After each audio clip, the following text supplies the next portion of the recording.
I'd just like to say hello to author and researcher Toyne Newton on behalf of Radio Free UK, who I believe has written one of the most important books ever on the European Union.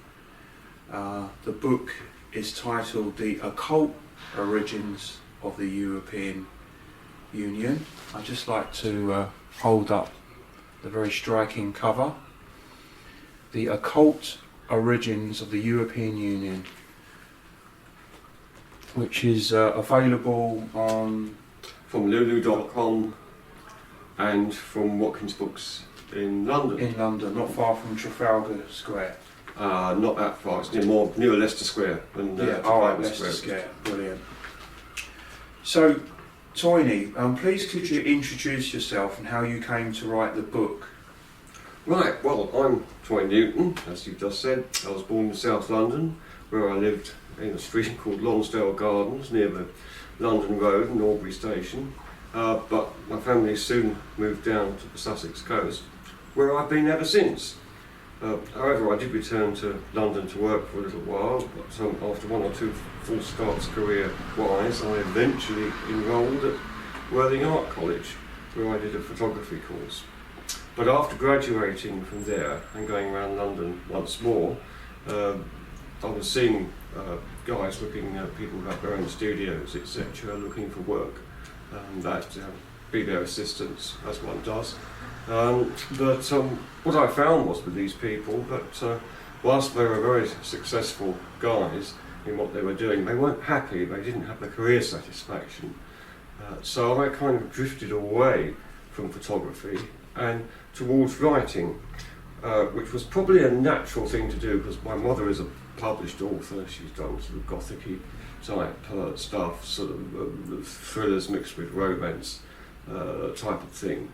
And so I suppose I would say it's in my blood. Writing is in my blood. And in that respect, I was drawn towards, for my first project, a local mystery that involved much unexplained phenomena, UFOs, paranormal activity, and witches' covens and such like.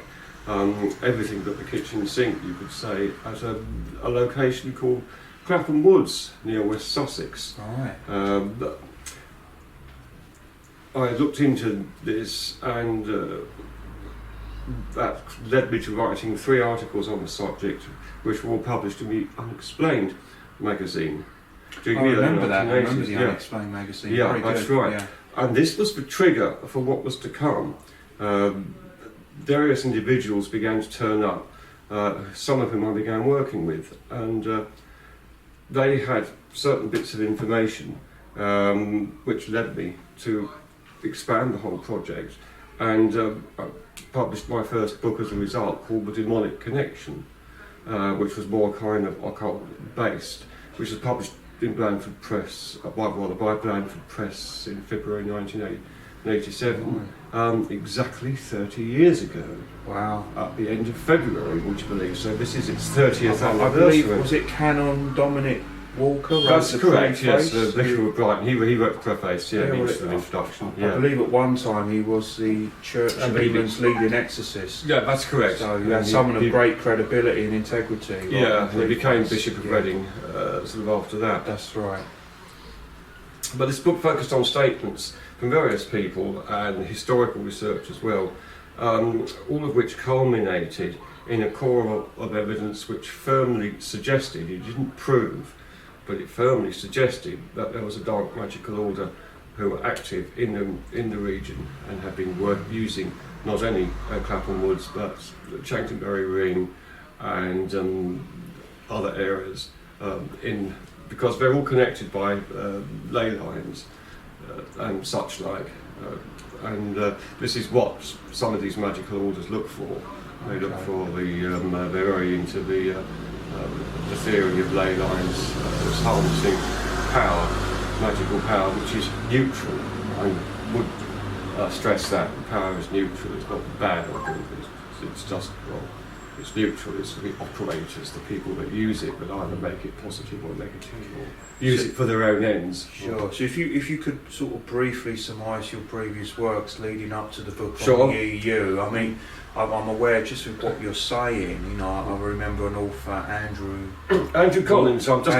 Collins. Yeah, I'm just about to bring him into the introduction. Right, actually. In some of his works were suggesting that there were some dark esoteric groups that were sort of seeking to undermine the national kind of spiritual grid system in his analysis. And what I was doing was, if you like, it was more on a partly historical basis, partly on a hypothetical basis.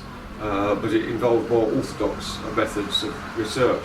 What Andrew had done was that he used psychics, and his stuff was very cutting edge at that time, which made it very interesting. And we combined together. I sort of worked with him and collaborated with him on certain things, and he gave me quite a bit of information, some of which I used in my next project, which was the Dark Worship, which included a bit of the Clapham stuff, a little bit of updates, but expanded nationally and internationally. We go on to what was going on, but based very much on history, which went right back to the sort of ancient times, the kings and queens, the Tudors, who were very involved in magical stuff, Catherine de Medici, who was, if anything, satanic. You know, was the stuff that she was doing in France, one of the Medici family who married into French nobility.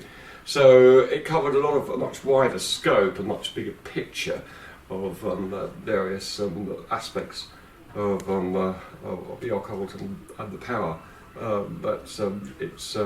That connects with it both in spiritual terms and in practical terms, in regard to the people, some of the people that are using it. Did any of this research that you did any of it lead back in some respect whatsoever to the EU? Not at that stage. No, I didn't know or realise. The EU wasn't in my thoughts at that time. We're going back now to the early 2000s. But there was anything remotely like that would be connected to it. One thing I do remember, and I was fairly neutral on the EU at that time, you know, I was neither for or against it, but I think in 2002, about the time of Dark Worship was published, there was a major incident whereby the whole of the EU Commission resigned, or had to resign, led by Jacques Santer, the Frenchman, over corruption charges, allegations. And they all had to go, and they all fell on their swords together, and were replaced, and that's when Barroso, I think, came in. So that was a kind of hint that, you know, all was not well in the EU, and perhaps there was something going on here. But that sort of early 2000 period, I started to develop some serious health issues which had to be sorted out, and it took me a while to get over them. And then after that, I was approached by Jonathan Tapsell, another sort of writer and also filmmaker, and that who was based over here in Brighton at one time, doing stuff. And he'd moved to London, and he'd come down to see me and said, "Look, I've got this book project. I want us both to work on, because it's a big project about the occult history of London." And as soon as I heard about it, as soon as he sort of pitched it my way, I thought, wow, I've got to do this. You know, you have some of these eureka moments, they come along from time to time, and this was one of them. And I just thought, I've got to work with John on this one. And so after having our first meeting, we were looking for a title, and I came up with London's Mystical Legacy. And that's what we worked on. That was the title of the book. There is no city in the world really that is quite like London in regard to its so-called, if you want to put it like that, magical, mystical secret history. I mean, from the alleged founder, Brutus of Troy, who was said to have raised several temples, one of pagan temples on the site, one of which is now at St Paul's Cathedral, where St Paul's Cathedral is, to the dragons which guard, one of which guards the City of London entrance to the City of London, the temple area, where the Knights Templar, inside the temple area where the Knights Templar shrine is. The whole of London is seemingly underpinned by a mystical heritage that boasts a much wider scope than you might actually think.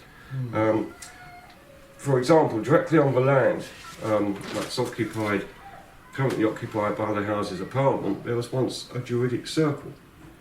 It was on a site called Thorney Island, and this is where the Druids first enacted their laws and conducted certain rituals in order to protect their circle. So various things like that, which I wasn't expecting.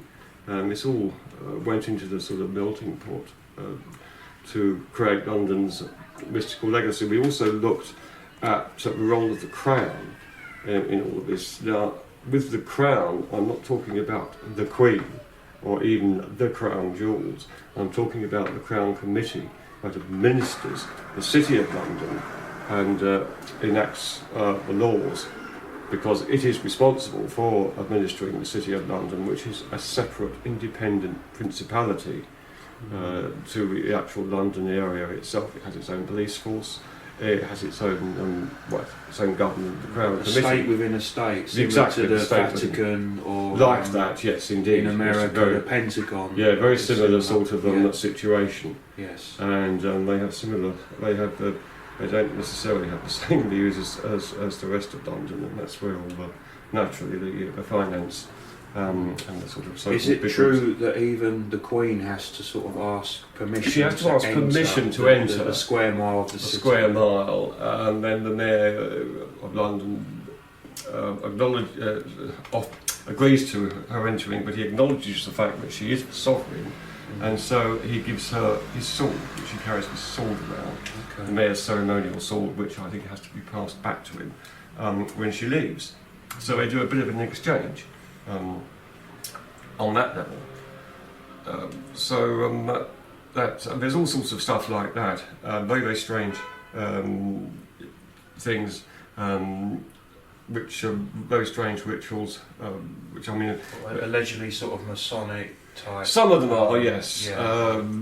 And of course they are more... Order of the Garter. Yeah, and there are more lodges in the City of London, I think, than anywhere. And a lot of them connect. I mean, a lot of the banks have their own lodges, their own Masonic lodges.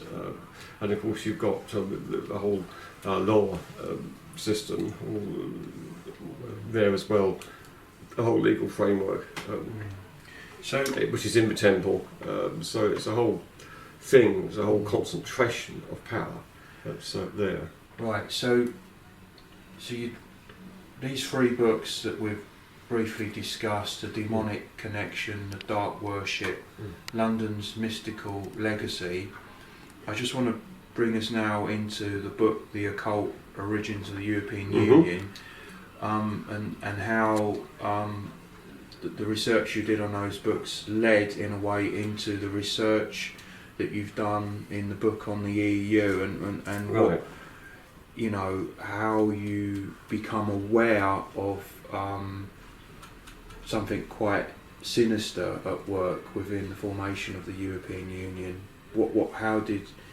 Because you said at one time you were quite neutral about the EU, sure. but and you referred to a eureka moment. What was the eureka moment that opened you to the dangers inherent in the EU? Right, the eureka moment for me, as I explain actually in the book, is when I was watching. There was a lot of in the late sort of about 2000, in the late 2000 periods, about 2007-8, of independent TV.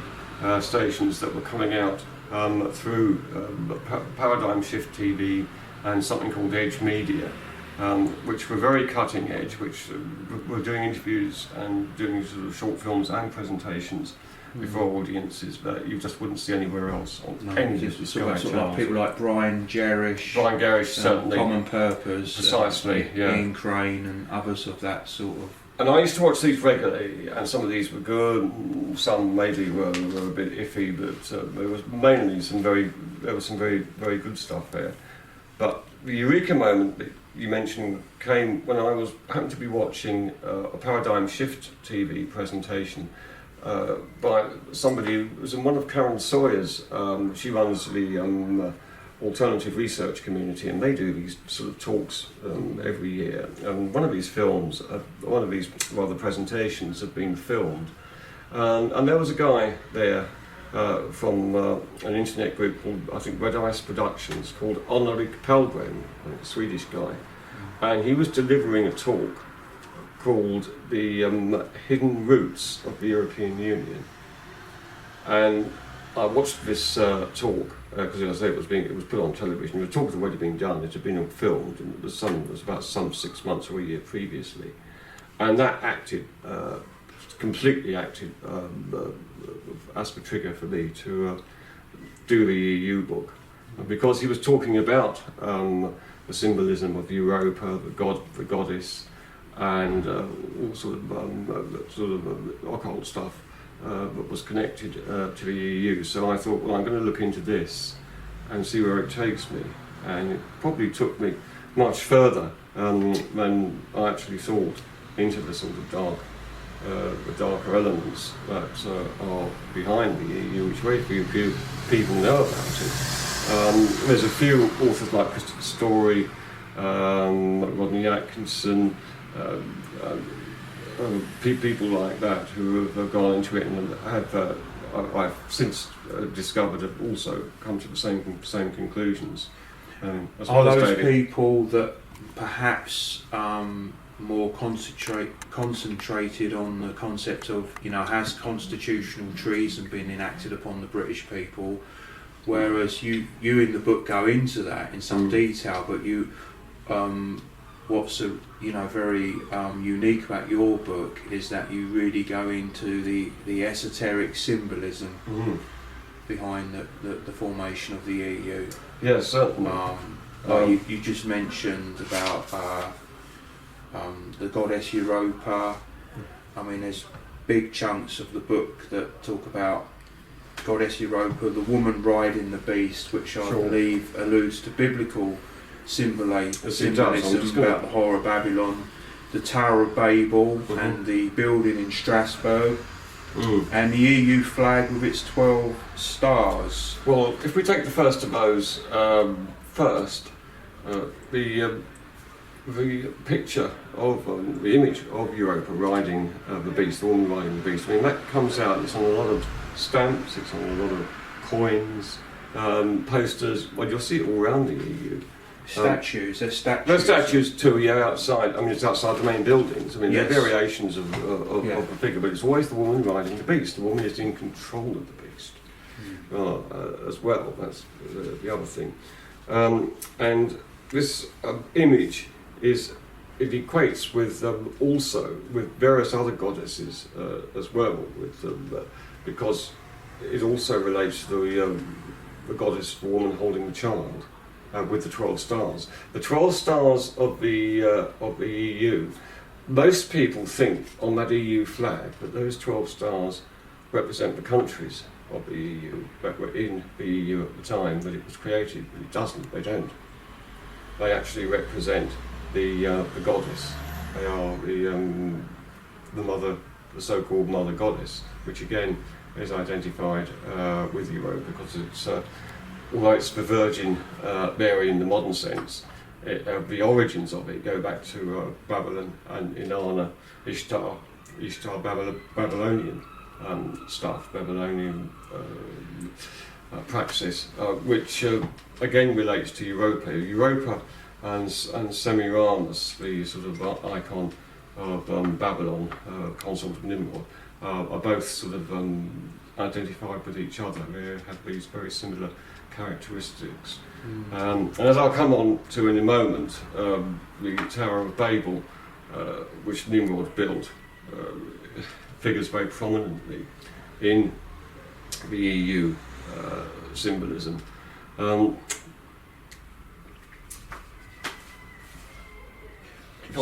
believe that the building at Strasbourg is actually modelled after Yes. a famous painting of the Tower of Babel. That's right. It's by a Dutch, a Belgian actually. And it's featured on the EU Bruegel. posters as well. Well, somebody called Bruegel, if that's the correct name, and of course it's depicted as an unfinished work. And the EU poster showing the Tower of Babel is the same thing. And the EU building of the Tower of Babel is again the same. It's been deliberately looked like an unfinished building because it's several bits of it look as if they're missing at the top of the building. And when it was finished, one journalist actually posed a question, why the Tower of Babel? And one of the EU officials commented as well, what Nimrod failed to do sort of 3,000 years ago, or 3,000 BC, or whenever it was, we intend to do now. Now, what does that exactly mean? Does that mean that they're going to introduce something along the lines of what Nimrod was actually doing? I mean, it was a pretty pagan. Well, in the biblical tradition, Nimrod is seen as a prototype of the Antichrist. Absolutely. And the whore of Babylon, the woman riding the beast, is also a feminine personification of something that is in satanic rebellion against God. Yes, that's certainly the Christian interpretation of that. But if I could refer to somebody called Leon Marshall, if I can find a quote in the book, so just bear with me while I go through this. But this is an important quote. Right, here we are. Leon Marshall, what he said, he's first of all, he was a General Secretary to the Council of Europe between 1953 and 1955, and what he said was he confirmed that the stars on the flag, these are the 12 stars of the flag of Europe, are those of the woman of the apocalypse. And he said it's wonderful that we have gotten back to the introit of the new mass of the assumption. It is the Corona Starum, he gave some Latin name, the crown of 12 stars, the woman of the apocalypse. Now this is an official of the European Union, the General Secretary to the Council of Europe, who is coming out with this stuff that actually says, well, it's woman of the apocalypse, it's what we're into here, you know. And that again got me thinking, well, what are they into? You know, they're into this sort of what could be interpreted by Christians certainly as satanic at the very least, even if you try and maintain a neutral stance on it, it's pretty dark stuff. If this is kind of driving, a kind of spiritual driving force behind some of them. It's also in the book you develop, leading on from all this symbolism, Goddess Europa, woman riding the beast, Tower of Babel, the EU flag with 12 stars, but also there's a significant chapter on the Pergamon altar, which is also referred to in the book of Revelation. Yes, this is which has some connection as well to the EU. Yes, this is basically Pergamon was an ancient city fairly near Troy, in what is now Turkey, but it was in Greece at that time.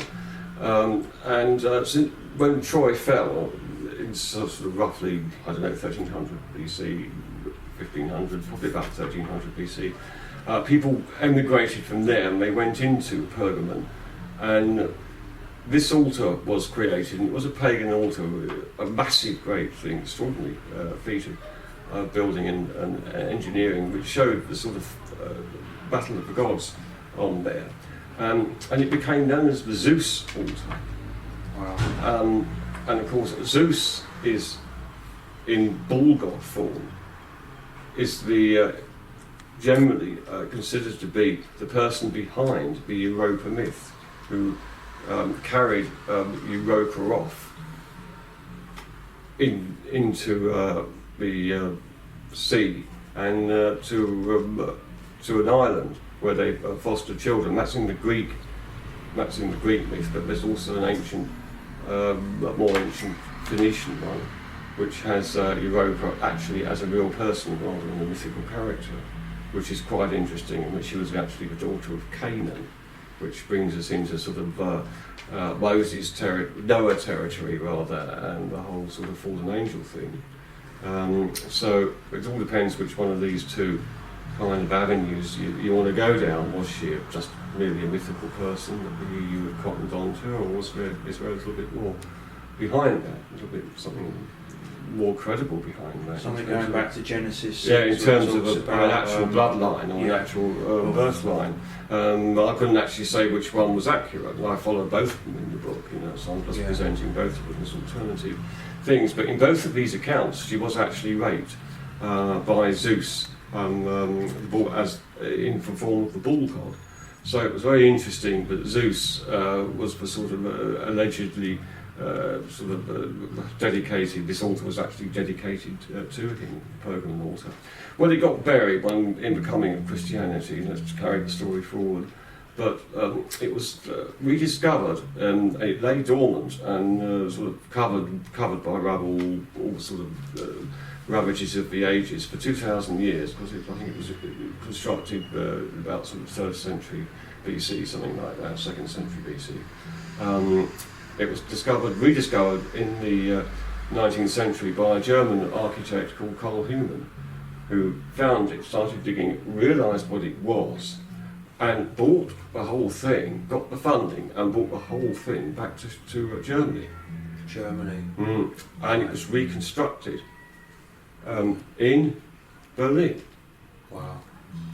And it reopened, the actual building of it, and it reopened in 1930, I think it was either in the late 20s or early 30s at the time, of course, that Hitler was coming to power. Wow. Right. During the war, it was taken away. The Russians, I think, got there first, and they took bits of it. They took it away, what was left of it. But then, some 10 years later, Nikita Khrushchev, the president of Russia, decided that he didn't want anything to do with it, and it wasn't a very nice thing to have around. So he gave it back to Germany, and they reconstructed it again for a second time, it currently is currently housed in I think in one of the main museum centres in Berlin.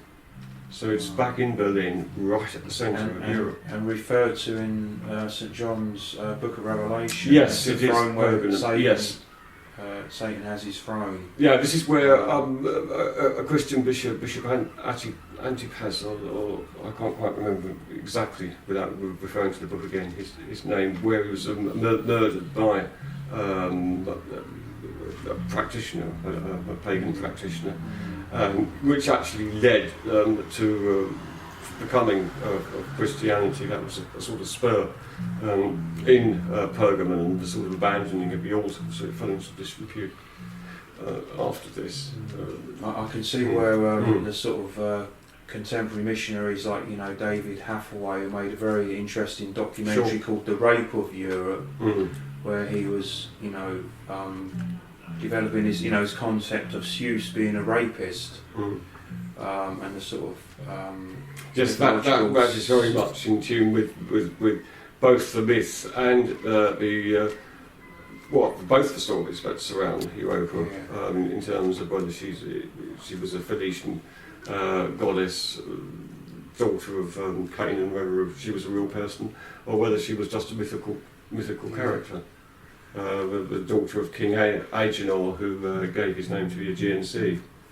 Okay, so it's quite. It all depends which one. I mean, you go back in time, and I mean, you can't prove which is myth and which is reality. But it's interesting that in the book you go into some detail about Bergen-Belsen and how it sort of was neutralised by the Nazis. Certainly was. Could you say something about the fascist connection to the European Union? Yeah, well, that's more pronounced than most people would think. Albert Speer used the design of the Pokémon altar in one of his backdrops to the Nuremberg rallies. He used it as a programming thing to get the audience all sort of in a state of euphoria, which of course they were. Yeah. We had 200,000 of those extraordinary rallies in Nuremberg. Yeah.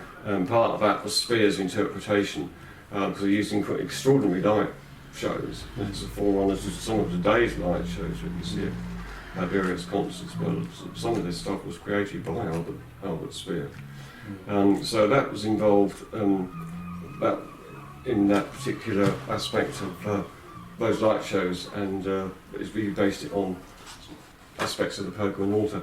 Now, just to go into the Nazi connection.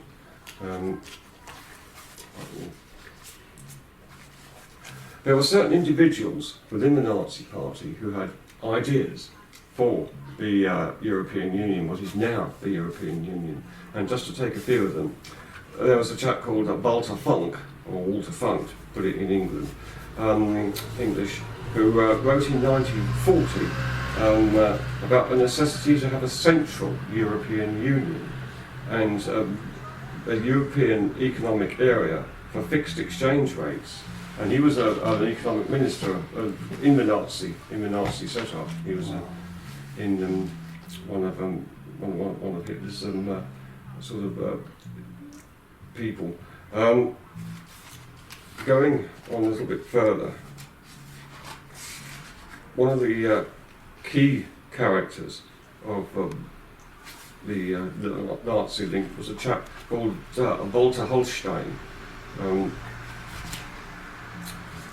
time I've got about 4 pages on him. He was a former Nazi lawyer, and he gave he gave a speech at Nuremberg. One of the people who spoke at Nuremberg in 1939, where he said that he was talking about the legal entity of Greater Germany, and his speech was sort of about the embellishments of conquering the other states, which of course Germany were going to be in the throes of doing, or they'd already done. They'd gone into Austria, just about to go into Poland. And he said one of the things he said was, moreover, this process subjugates the people and the territories to the sovereignty of the mother state with its defined legislative and executive constitutional powers. And the word here, territories here, I put, refers to an occupied state, so on. Now, interesting thing about Walter Holstein was he was a lawyer in this setup, and he was responsible for, as I say, the geopolitics of the forthcoming sort of Nazi Euro state. After the war, he managed to get hold of documents and redact a lot of stuff that was very incriminating against him, and he didn't get prosecuted at Nuremberg. On the contrary, he managed to get himself involved in the European Union. And after a number of years inside the EU, he was eventually elected President of the European Commission in 1958, where he served for 10 years developing the Commission into what it is today, which is the most powerful entity. It's the legislation, isn't it? It makes the legislation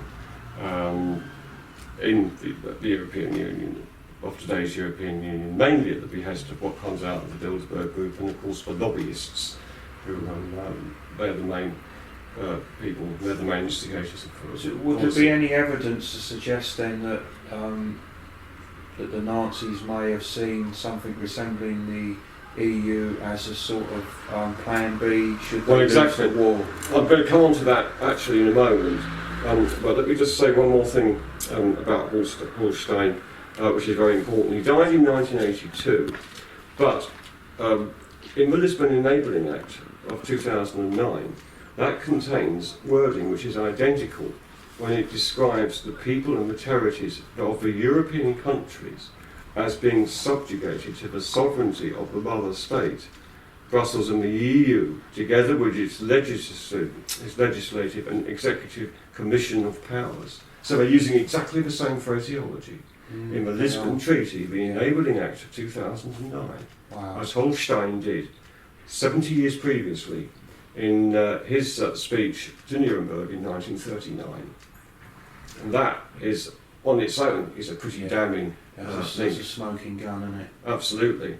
Now, you were saying, sorry, you'll have to remind me again, the train of thought about... Just the sense that is the EU, or did the Nazis Right. see an EU superstate project as plan B should they lose the war? Yes, So they couldn't dominate Europe military, perhaps they could do it economically. Right. In this respect, there was an author called Adam Libor, this is after the war, who was gathering data for a fictional book, we thought it was going to be a fictional book, on leading Nazis conspiring at the end of World War II to form a Fourth Reich under the cover of the European Union. But what he did not expect to find is that there were documents, approved documents, rather than being fanciful, fictional, were actually all fact. He actually dug up. And there's a US military intelligence report called the Red House Report that discloses on the 10th of August 1944, realising that the German machine was doomed, a group of leading Nazis convened a clandestine conference at the Maison Rouge Hotel in Strasbourg, where they schemed to devise a European common market circumscribed by a corporate European Economic Federation, a Fourth Reich of their own intention. Now, there's an author called, I can't remember his full name, it's Paul Damien, or somebody like that, who's written a book, a very good book, which I'm hoping to get hold of soon, about Martin Bormann. Because Martin Bormann was at this conference, along with other Nazi leaders, as well as leading industrialists, from the company Bayer, who are, of course, Bayer were part of the IG Farben cartel, a big pharmaceutical cartel, which contained BASF and Brecht and Bayer. They were the three components of that company. Well, it was broken up after the war, but Bayer, of course, remained. They are also the biggest funders of the EU, one of the most regular funders of the EU. They've been behind the European Union, the European Economic Community, right from the start. And of course they have just bought Monsanto. Oh wow. So there's a lot going on there. And as far as we know, as far as I'm aware, they are continuing the policies of Monsanto. So again, as I said, a lot of stuff going on there in that respect.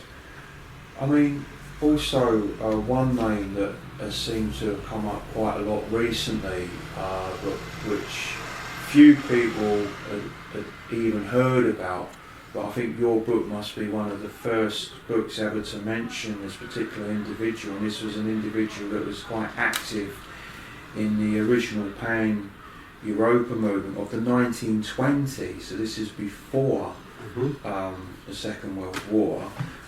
Could you perhaps explain the significance of Count Richard Coudenhove and his book Practical Idealism? I may have pronounced his name wrong. Right. Maybe you could give us the full name I'll try. and the proper pronunciation. It's quite a mouthful. Right, here goes. Count Richard Niklaus Coudenhove-Kalergi. If I'm right, I may be wrong, but I think that's probably it. Yeah, that sounds right now, to me. he wrote a book, as you rightly said, called Practical Idealism, which described the racist and supremacist roots and the ideology behind the European Union, according to one website. And he is seen as the spiritual godfather of the European Union.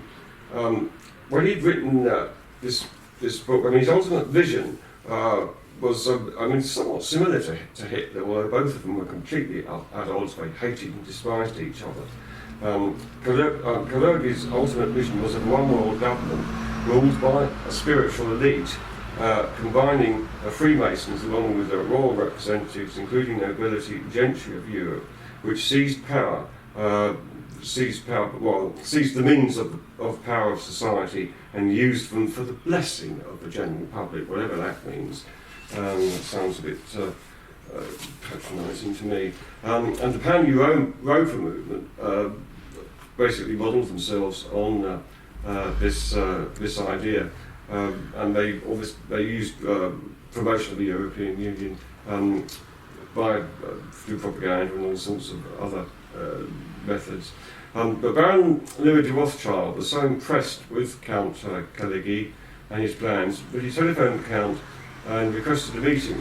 And in his autobiography, Gudenhof Caligari writes, at the beginning of 1924, we received a call from Baron Louis de Rothschild, one of his friends, Max Warburg, from Hamburg, who read my book and wanted to get to know us. And to my great surprise, Warburg spontaneously offered for 60,000 gold marks to tide the movement over for its first 3 years.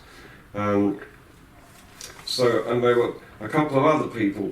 They were both Warburg brothers were also at this meeting. They were both Max Warburg and his brother Paul Warburg, who was a bigwig in the USA, and another character called Bernard Baruch, who was behind several US presidents, including Roosevelt and Truman as well. He was a major player behind the scenes in the USA. Paul Warburg had an offspring called James Warburg, James Paul Warburg, and he appeared before a Senate committee in America in 1950, and he made the very chilling statement that we shall have world government, whether by consent or conquest, in the very near future. And he said this before a Senate committee, and this is all on record, not conspiracy theory, it's on record, but he said that, and he's one of the Warburgs that was impressed by Gudenhof Caligari. The biggest award in the European Union that anyone can receive is called the Gudenhof Caligari Award, and it was recently, a couple of years ago.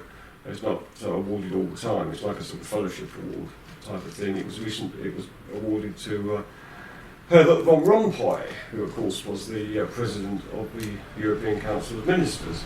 So it's all wheels within wheels. So he is, this Caligari is venerated within the EU. Absolutely, he's an object of veneration, he's the spiritual godfather, I think I said at the beginning. Even though his book at one point has been banned in Germany, Practical Idealism, and I also understand he chose the anthem of the EU. Now I've got something else, if I can find it, about the Ode to Joy.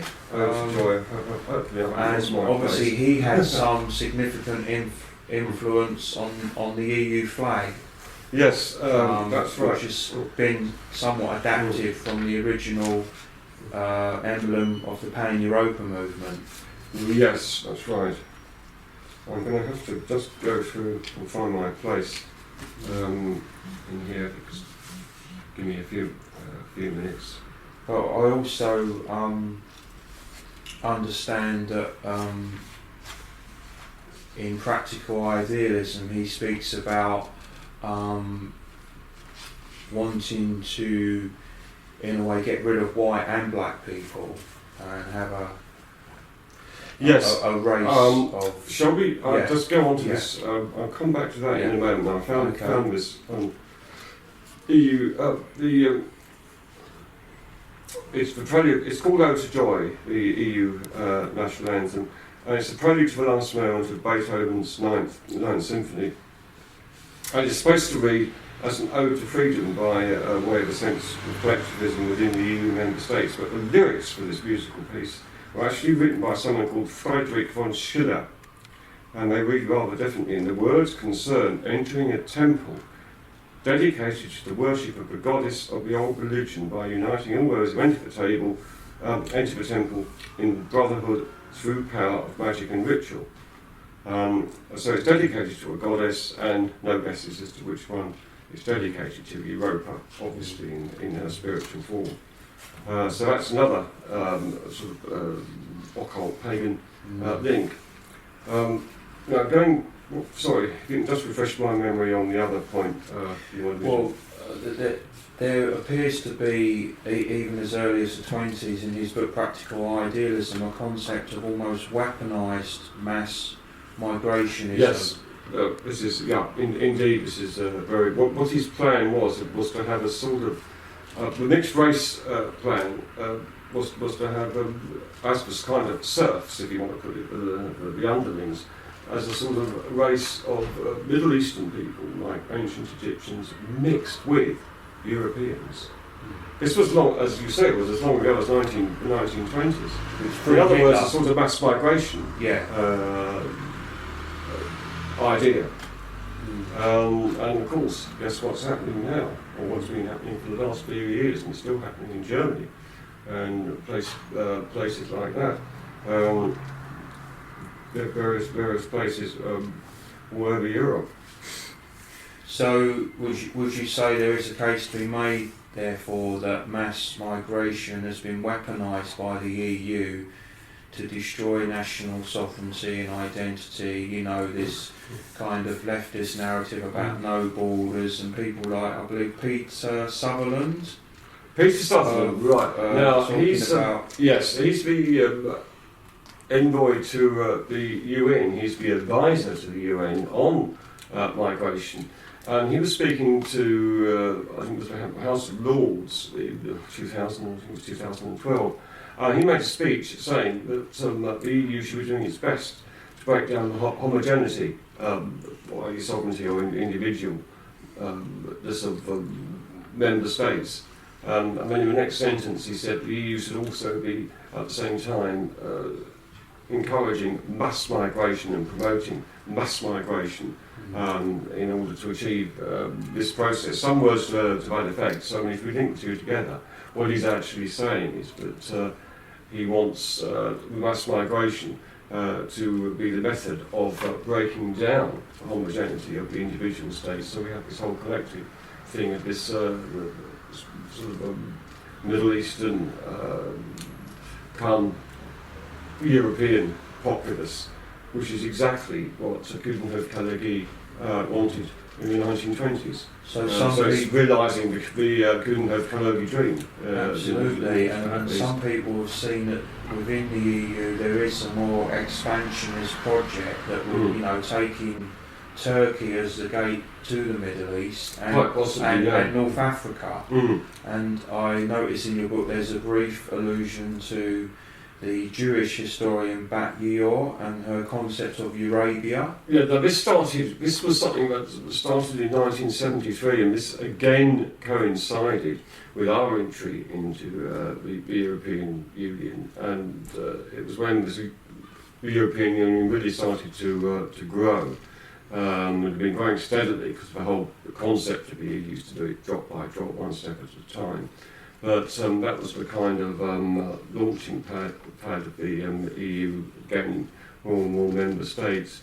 And what this basically this Eurabia project basically was about was that it was going to be centred in France, but where some EU member states would receive immigrants from Saudi Arabia and various other Arab countries in return for the Saudis keeping the oil price low. Because of course at that time, I think this is 73, 74, we'd had the two oil price rises in 74, which had shocked the oil, caused a panic with all these petrol costs almost doubling in that time. So they had to find a way to negate that, and so this sort of Eurabia plan, which was secretly going on at the time, was sort of brought forward to be the answer to that in some respects. I know some Christians have said that there's no reference to Christianity in the Lisbon Treaty as the sort of, if you like, the historical faith of Europe, and much to the dismay of the Vatican at the time, and that maybe was enabling the EU to be able to assimilate migrants from presumably more Islamic orientated countries. Yeah, sure. Yeah. I mean, again, this is what all within the advocacy of Peter Sutherland, which he was trying to do through the UN as well. And again, we go back to the Coudenhove-Kalergi dream. So vision being enacted. His plan is being enacted. It does seem so. Yeah. It does seem that there's a bit of that present. Yeah. With that in mind, then, where does the USA fit into this? Because you mentioned people like Rothschild and Warburg, and maybe people within America that were seeking to influence the early development of the Pan-European movement. And we think about the Marshall Plan after the Second World War, and some people of a more leftist sort of narrative sometimes seek to personify the EU as this kind of bulwark against America, whereas in your book you suggest that the America, corporatist America, big business corporatist America has always been behind the formation of an EU superstate. I mean, could you just say a few comments about that? There's a very interesting plan in David Barmby's book, which is called The EU, a Corporatist Racket. And it's only recently come out in the last couple of years or so.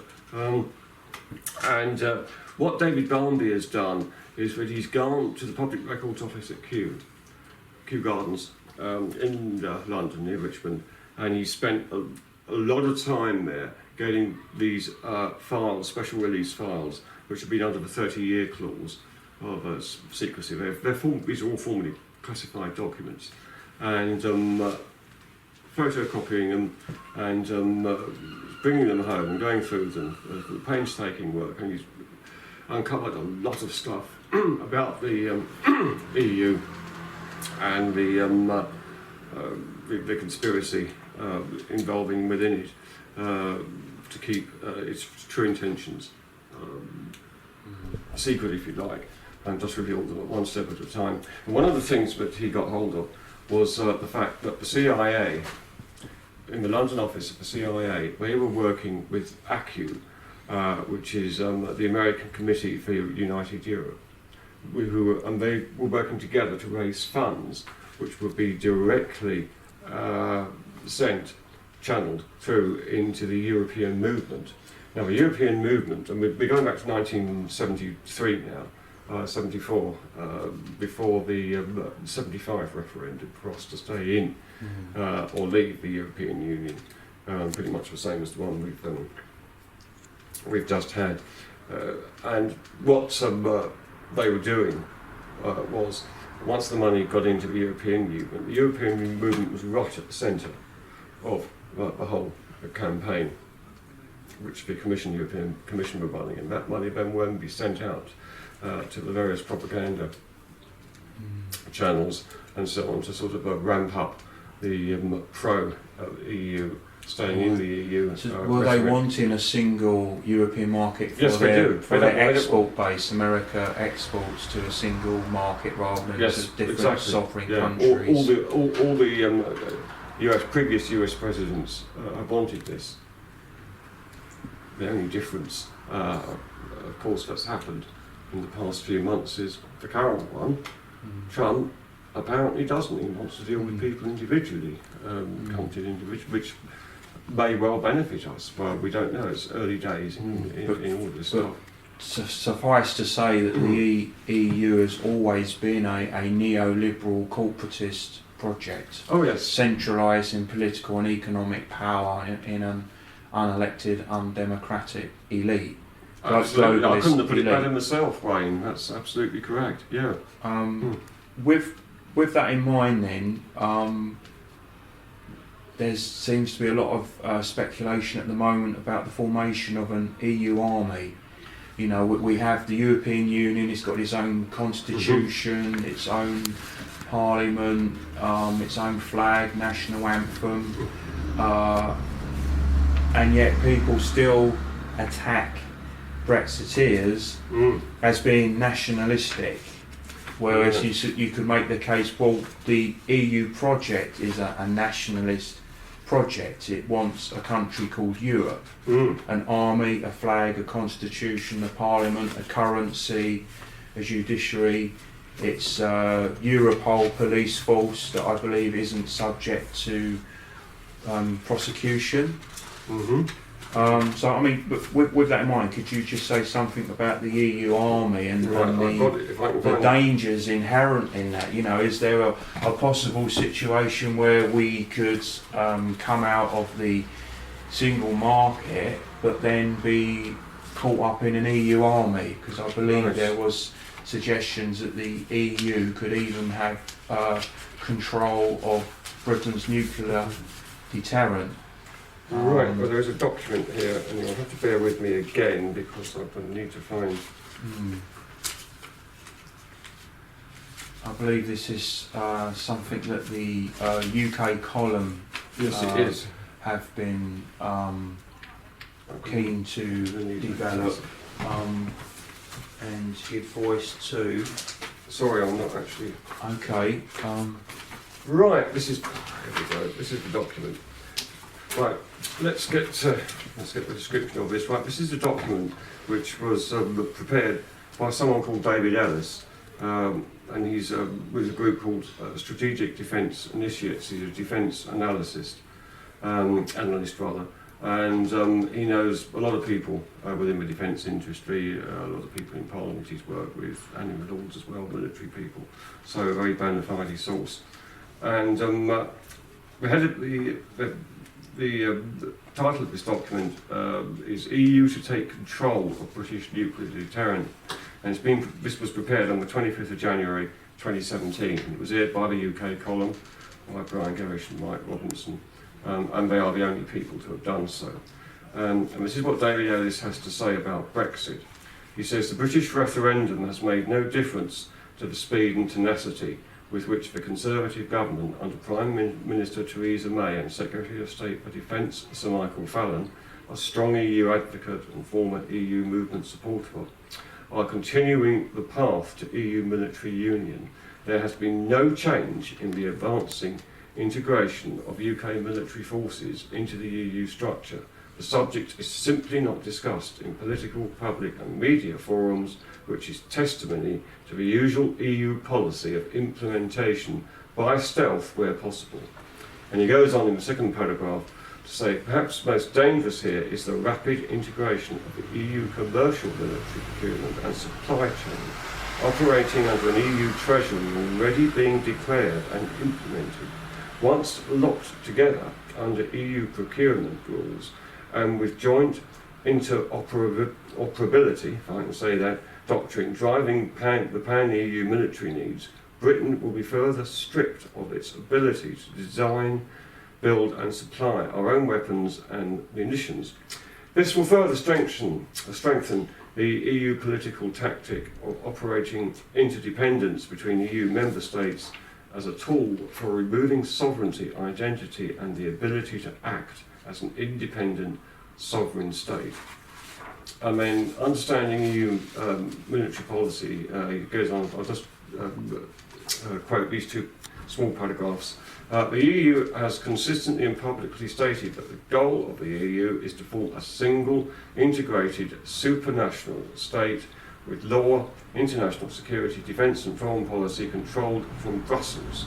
And then it goes on in Britain's case to say forming an EU military requires a number of significant hurdles that have to be overcome, and these include integrating the EU and French strategic nuclear deterrents to bring them under centralised EU political control. So there you have it. That is the plan. And whilst Brexit appears to be happening, and people are arguing about it, and they're going to march either against or for it in these, rather against it in these marches that are planned at the end of March. No one is looking at what's really happening in this context, in this very important stuff that David Ellis via the UK column is flagging up. Because there isn't going to be a Brexit if this goes ahead. in its current form. If this EU, and it's an EU defence as well as an EU army. It's the whole. It's not just the army. It's the whole thing. It's sort of it's the treasury as well, because it has to be funded by an EU treasury, which will be based in Brussels. Because if it's a whole EU army, it can't be funded by individual states. Well, obviously they'll be asked to contribute, but it's going to be under an EU treasury, centralised control. Also, in your book, I mean, you talk about TTIP, which apparently has been defeated when Trump was elected.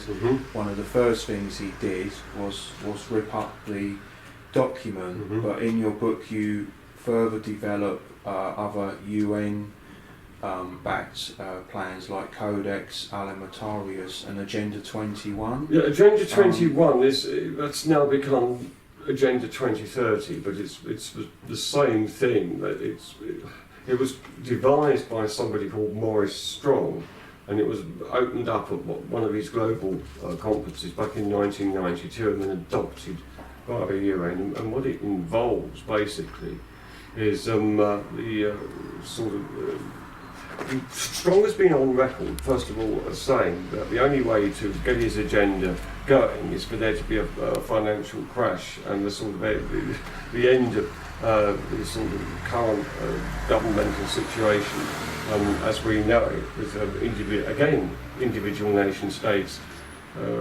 being in control of their own situation, their own destiny. Something like Agenda 21 can only really work if there's world nationalisation. In other words, everything is nationalised under a world government. Nobody owns anything, and people are all sort of put into homes which are supposedly environmentally friendly, but you can hardly swing a cat in, so to speak. Well, as George Orwell called it, oligarchical collectivism. Yes, yeah, and that's I mean, so much of this is based on what Orwell said. It's frightening, but there doesn't seem to be that many people who can actually see it, apart from just a few writers here and there who are sort of flagging it up. It's sort of interesting that George Orwell, as a socialist and an English patriot, that two of his most well-known books, Animal Farm 1984, are very much a sustained critique of the left. And I just wonder, is it true a lot of these demonstrations against Brexit, it's almost like there seems to be a counter-insurgency at the financial behest of Goldman Sachs and George Soros and that there's sort of high international finance capital that are bankrolling and neutralising, ironically, the organised political left. Yes, it's wheels within wheels, and one side turning in on the other, except they're both supposed to be on the same side. And this is the type of thing that you get with a lot of the people on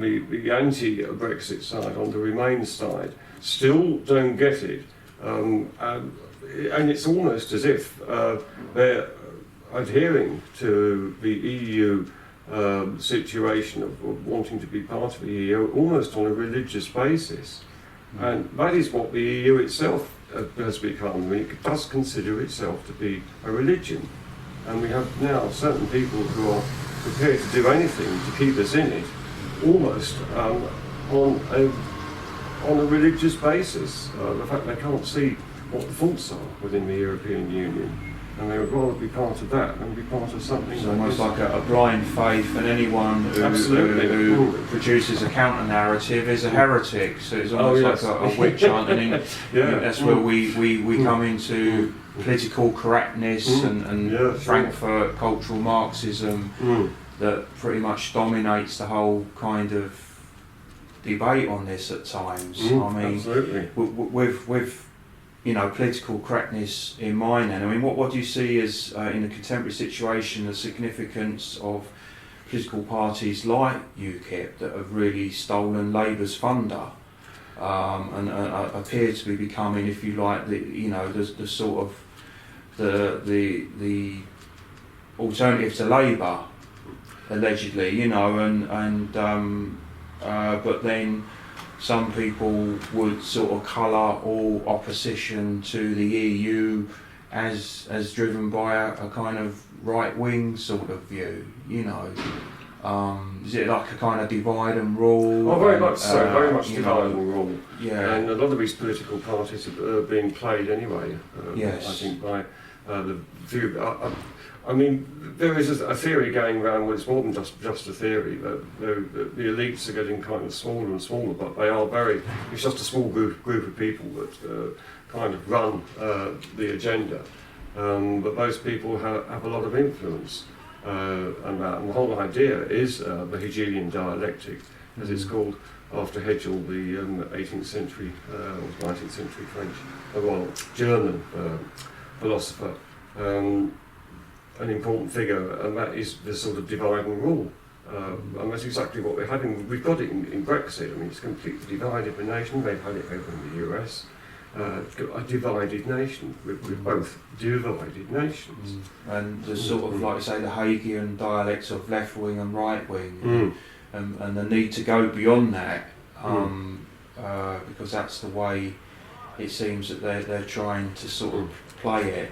Exactly. To see anyone that's opposed to the EU is somehow a bigot or stupid, racist, or right wing. Again, we're getting these labels of left, right, and that, which is stopping people from coming together and embracing the situation. Okay, we've got Brexit. We're going to be independent. Well, let's go forward together. Let's embrace it together and not in total conflict.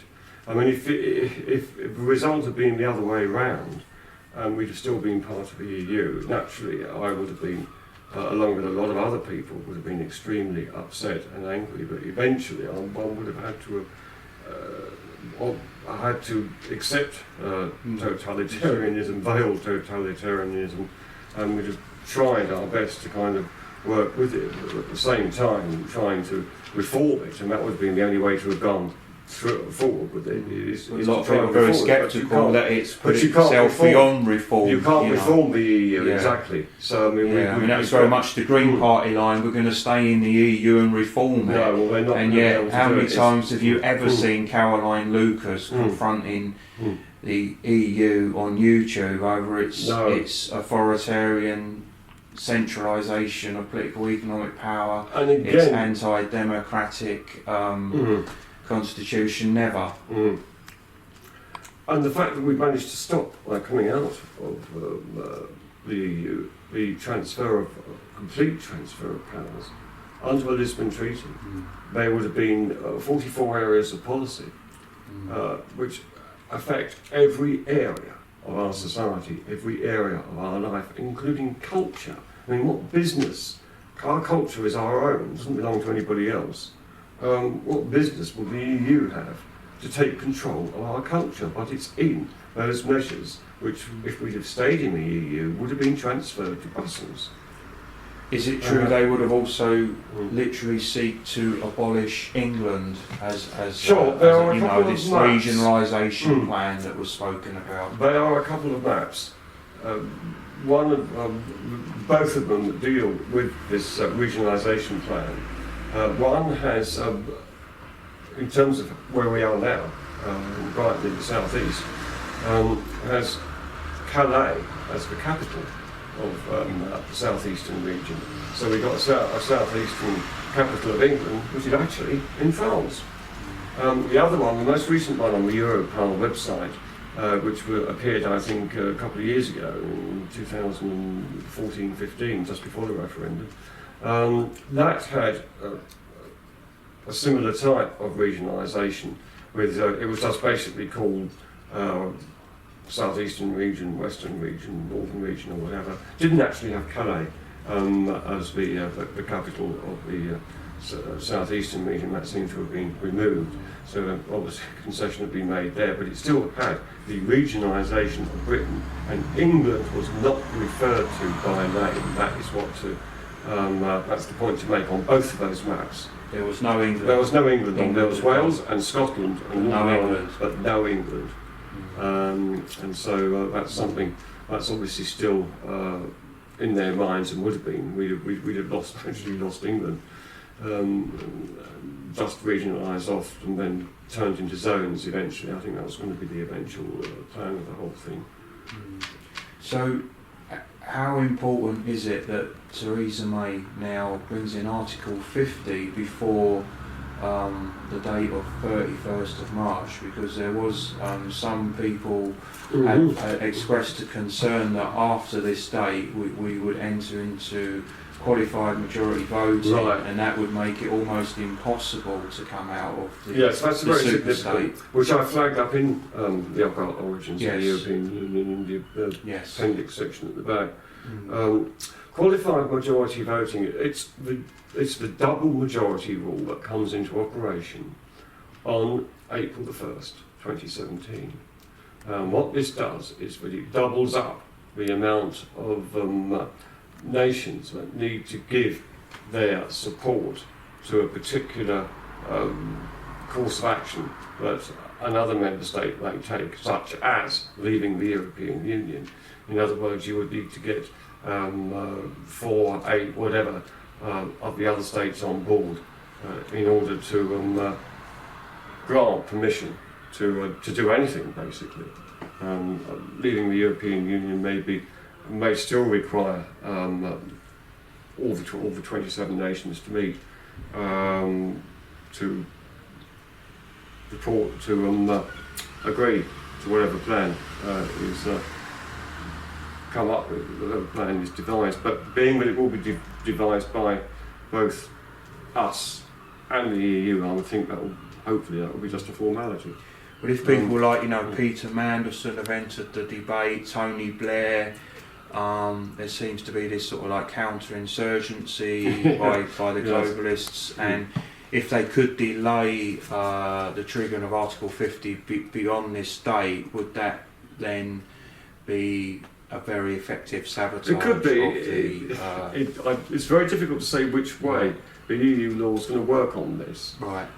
If they know that, say it was April, the first week in April, there would obviously have to be negotiations straight away. It's something that could be negotiated out we could be negotiated sort of through the situation, but it would take. I think it would obviously take longer. We wouldn't necessarily be able to come out in 2 years. It would be another year. It's very important with that in mind then that Theresa May does trigger Article 50 the day that she said she would do. Yeah, that's important for that. Because everything has gone amazingly smoothly so far. Even with the debate in Parliament, I mean, Corbyn's role in this is very interesting in the fact that he brought in a 3-line whip on his MPs to vote with the government, which tells me that basically his heart was never in. Always someone close to Tony Benn, who was very anti-EU consistently. Well, Tony Benn and Barbara Castle. And people like Bob Crow, the trade unions. Bob Crow, he wanted to start up his own party called Say No to the EU. Yeah. And he went on Russia Today. I watched the interview. And he got the EU taped. No wool over his eyes. But it was an elitist thing. He only worked for the bankers and various other people in the City of London. And he said it's not for the workers at all. It's just we're not interested in the workers, and we've got to get the workers and the union bosses to say no and form our own group. And within a few weeks of that, he was dead. Strange, isn't it? I mean, this is almost like another situation similar to Hugh Gaitskell, former leader. You've got a document. Yeah, that's right. This is former leader of the Labour Party. This is back in 1962. I think this is important. This is another Labour, and this is a quote from the biography of Gaitskell by somebody called Philip M. Williams. Gaitskell went on 21st of September 1962, Gatescourt, this is the Labour leader, he's the opposition leader, Macmillan was in power at that time. And Macmillan was thinking of, well, he was petitioning to join the EU at that time with Edward Heath as his sort of henchman, joining Federal Europe. And he said that by joining a Federal Europe, this is Gatescourt, it will be the end of Britain as an independent nation. We become no more than Texas or California in the United States of Europe. It means the end of 1,000 years of history. It means the end of the Commonwealth, just to become a province of Europe. And within a few weeks of saying that, or within 3 months of saying that, he too was dead from a mysterious illness, a rare tropical disease, it says here, which he caught after a visit to the Russian embassy in the winter of 1962-3, which was a very cold winter. So how he could catch a rare tropical disease, if that indeed is correct, that I've written in Philip Williams's biography on Gatescourt, in the winter of 62-63 in England, at the Russian embassy or thereabouts, is very difficult to understand. But Gatescourt was one of the only people to actually attend Bilderberg meetings as an opposition leader and to criticise them openly at the Bilderberg meetings. He was very outspoken and he wouldn't be sort of browbeaten by them. Could you just say something briefly about the Bilderberg group? Oh, the Bilderberg group, yes, this was started up. This is a sort of convention which has no notes, there are no notes, no sort of minutes, that's the word I was looking for, no minutes taken. It's really a discussion on the situation in world affairs and what to do about it and the agenda to bring about the changes that they think are needed. And it was started again by an ex-Nazi, Prince Bernhard of the Netherlands, in conjunction with somebody called Joseph Rettinger, and they've held these conferences. The first one was in the Bilderberg Hotel, which I think was called the Bilderberg Group, and they changed them every year. And all the leading industrialists, politicians, go to this group meetings, and it's held behind closed doors in secret. And some of them don't even like being identified when they turn up. They try and hide newspapers when they get out of their chauffeur-driven cars and all this sort of thing. And they meet them, and basically it would seem to be to just decide the agenda, right, without having any minutes taken. It's a sort of an agenda by word, world agenda, and that's according to Daniel Estelin, the Spanish journalist who's done a couple of the books. media aren't allowed to be present. And no, there's no. I mean, occasionally they get leaks. There's a guy from I think the Observer or the Guardian who managed to get sort of close to them, and they were quite friendly to him. So he thought, well, basically they're not too bad, they're okay. But most people can't get anywhere near them. But Peter Mandelson, Tony Blair. Peter Mandelson, Tony Blair, George Osborne. I mean, Mandels has been an EU commissioner. That is done by invitation only. So the EU tiers again, and I think a lot of the people who come out against Brexit and pro-EU don't seem to know how the EU is formed and who actually runs the EU. They probably still think the Parliament runs it. The Parliament has no say at all. No. It can't. All it can do, it can elect the president of the Council of European leaders. It can elect the Commission president, but it can't do anything else. It can't even suggest or propose legislation. All it can do is rebuff it. But basically, it is just a bunch of yes men who just rubber stamp the legislation when it comes. And they have a vote on it, of course, but because most of the people up until recently in the Parliament have been yes men, the people like people from the UK, people from this country who have opposed it, and other countries, whatever legislation it is. I mean, it's basically what the Commission says that gets through. The Commission is at the top of this three-tiered system, It is a commission top down. Some people have said it resembles the Soviet Union. Yeah, so you've got unelected commissioners who bring in the legislation. Yeah. And the Parliament's there, just like you say, just to rubber stamp it. Whereas in this country, you could go to your MP and say, and then the MP could bring that up in Parliament. What you've in this country, the Parliament is still top down. It's still sort of top down thing. Is what we're used to. It makes the laws. It calls itself sovereign, but in fact, it is us who are sovereign. We grant our sovereignty to whichever monarch is in power at the time, and he or she will enact our sovereignty in regard to our interests. But the sovereignty is then vested in the Crown, but as representatives of us, and that's in the coronation oath. Wording is, I think they may have even changed the coronation oath now.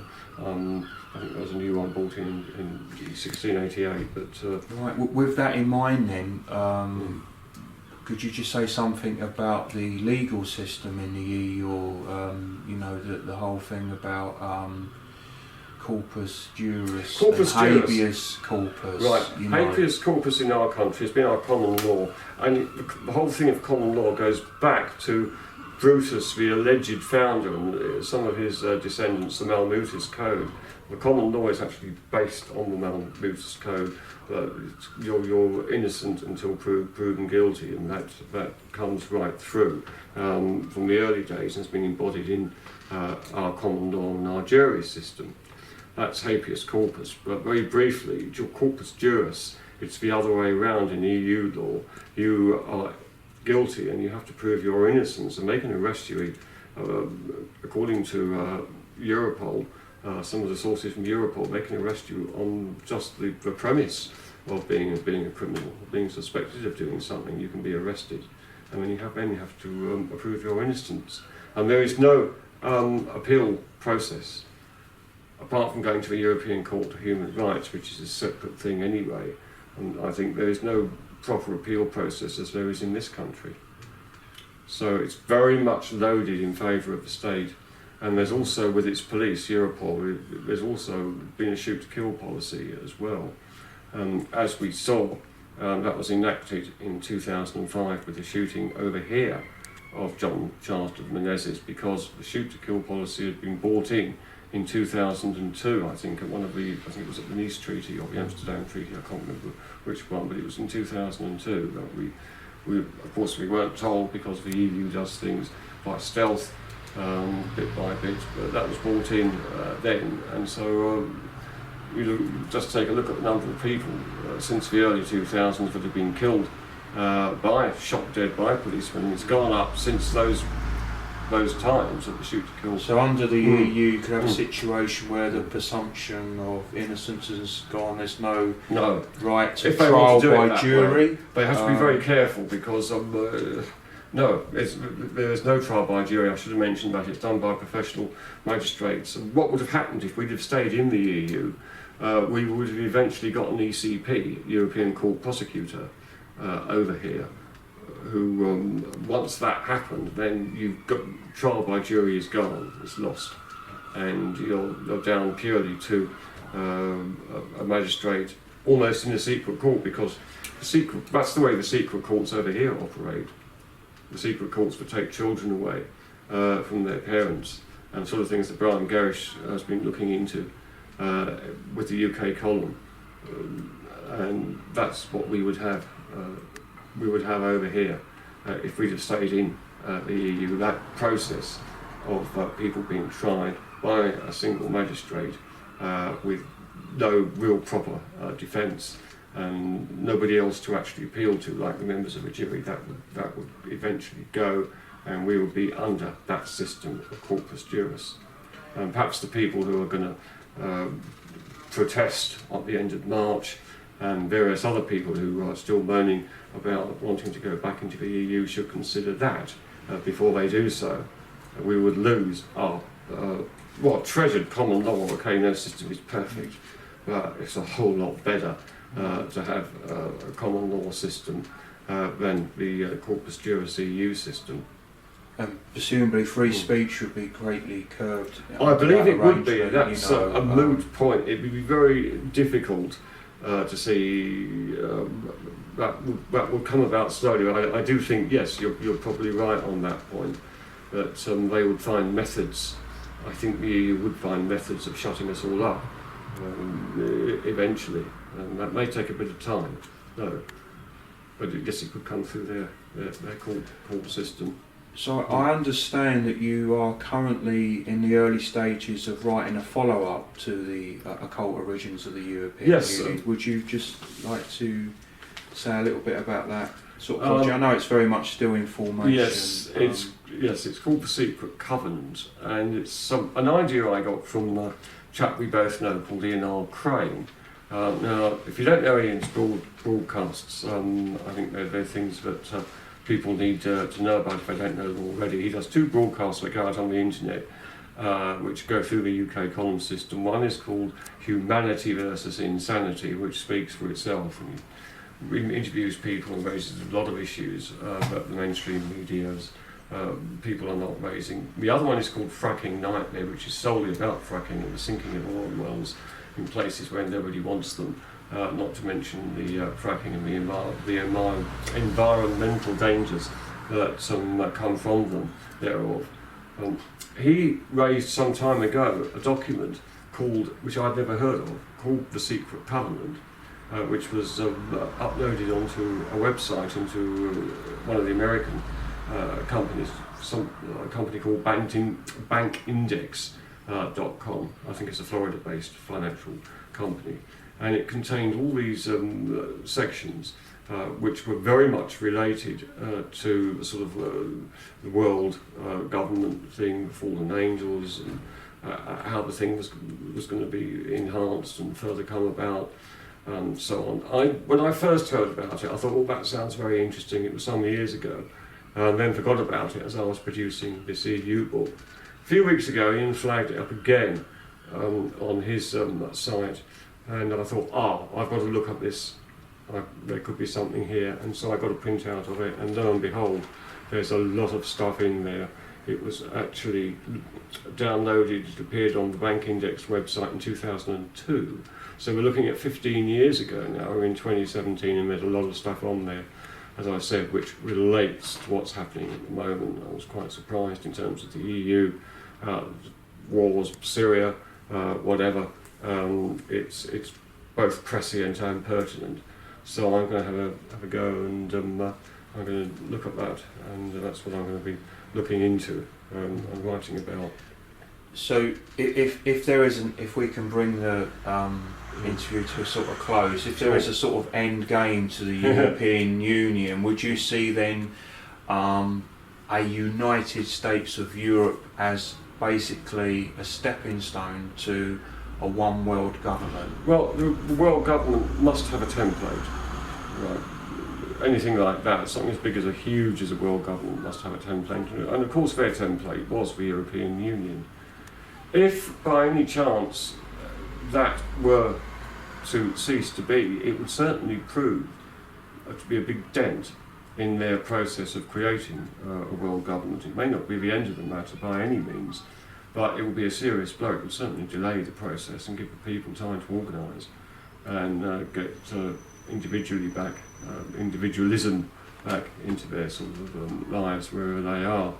We have obviously the results of the French election to come, and Holland, Germany, Belgium and Italy, so all sorts of things can happen there that could hasten the demise of the EU, but it's certainly on very shaky ground. It has been for some time. The austerity situation is everywhere in Europe, and Deutsche Bank, which is one of the big European banks, is on very shaky ground at the moment. That could go at any time. There are a lot of people, including Ian R. Crane, who are expecting a financial crash, some sort of apocalyptic event, which won't necessarily be the sort of death or murder of people. It'll be a financial collapse, which is going to cause mayhem for a short period throughout the globe, I would think. But that is still something that could happen if the interest rates go up any further. because the debt that is being repaid, and it doesn't have to be repaid, it could be written off by the banks, but that's another thing altogether. What that means is the debt would actually go up, which would make it more and more difficult for various governments, certainly for this government to repay, because its borrowing is getting out of all proportion now. So I don't know how they're going to do it unless there is a completely new financial system whereby the money is issued by the government through Treasury rather than by an exchange of bond system and through a central bank which charges interest on it. That's partly been the problem also with various government funding projects, as well as the collapse of the financial collapse in 2008. I was going to say caused by various lending, which crazy lending basically in the States and over in this country. So there's a number of factors that would cause it, but the raising of the interest rates is certainly something, and it could be triggered by something like the fall of Deutsche Bank. Well, it's still in very, very dodgy areas, very bad. So I don't necessarily see, that could be the precursor to the new world government. It would need something along those lines to make people say, oh, we have to go back to what it was before, we should be back in the European Union, this wouldn't have happened if we'd have been in the European Union. I can see something like that coming about through something. It would have to be something really big. And it wouldn't just be a terrorist attack, obviously, unless it was in every country in the world at the same time. It would probably have to be something along the lines of what I said with this financial crash. If it's going to come, and hopefully it won't come, we'll get past it. But keep it in mind. And keep watching Deutsche Bank. Keep watching Deutsche Bank. With that in mind, is there anything, just to sort of bring the interview to a close, is there anything else you would like to say? I'd just like to promote your book again. Sure. This is called The Occult Origins of the European Union by Toyne Newton, and you can purchase it at www.lulu.com. That's right. Or from Watkins Books in central London. Presumably they're still carrying supply, but I'll make sure that that's there, so they've got it. But and you can get it from Amazon, obviously. It's on Amazon and various other places. Barnes & Noble in the States. I think they've got it as well. And Waterstones, you can get it from Waterstones too, but it takes 2 weeks to come because they won't have a regular stock. The internet companies like Amazon, Lulu you'll get it back by return from Lulu, and very quickly from Amazon as well. They're quite well stocked. Okay, anything you'd just like to conclude on? There's so much that obviously I could say, but basically, for people to keep their eyes open and to keep track, all is not what it seems. We've got to keep watch about this EU army. We've got to watch what the government does. When they say something, you need to be looking behind the news all the time, not at the news, and do search the internet. Check out some of these alternative sites if you haven't done already.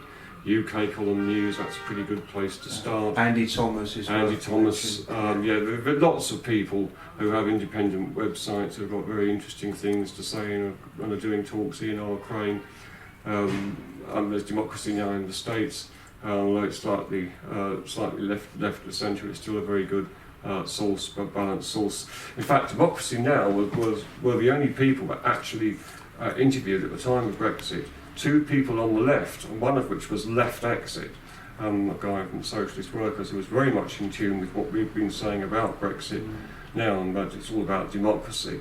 So I thought that was very good. No one else. And also it's worth mentioning about Green Leaves, isn't it? Green Leaves, yes. Thank you for reminding me. I should mention Jenny Jones. Which very significant. Jenny Jones. Not everybody in the Green Party thinks as Caroline Lucas does. We should be back in the EU, and Jenny Jones is one of these people that doesn't. Her paper on the Green Leaves is very revealing. She's one of the few people that are saying that the EU is expanding, and that the EU project is not over by any means, and that's perhaps the other thing I should say. The EU project is not over, it's going to continue growing, they're going to continue taking in borders and other countries if they can into the collective fold. And centralising power. Absolutely, that's the whole point of that. So, and she's flagging that up on the expansion of the EU into North Africa and various other places where really they shouldn't be going, if it's the European Union, that is. So, well worth a look. Check these people out and you'll see that they are talking sense, if you're not sure, that is. Okay. Thank you, Toyne Newton. Thank you so thanks, much for Wayne. sharing. God bless. Thank Cheers. you.